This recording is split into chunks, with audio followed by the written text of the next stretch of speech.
संयुक्त राष्ट्रांच्या मानवाधिकार विभागानं पाकव्याप्त जम्मू काश्मीर भागातील अशांततेबद्दल चिंता व्यक्त केली असून आंदोलकांच्या मृत्यूची चौकशी करण्याची मागणी केली आहे।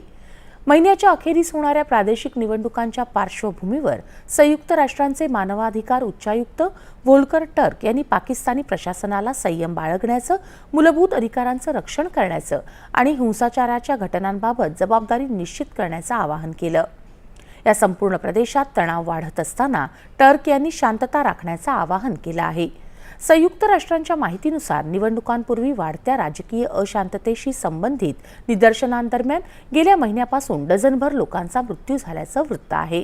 या अशांततेमुळे झालेल्या सर्व मृत्यूंची त्वरित, सखोल आणि निपक्ष चौकशी करावी अशी मागणी उच्चायुक्तांनी केली आहे। निदर्शनांचं नेतृत्व करणाऱ्या जम्मू काश्मीर जॉइंट अवामी ॲक्शन कमिटीवर पाकिस्ताननं दहशतवाद विरोधी कायद्याअंतर्गत बंदी घालण्याच्या निर्णयाबद्दलही टर्क यांनी चिंता व्यक्त केली।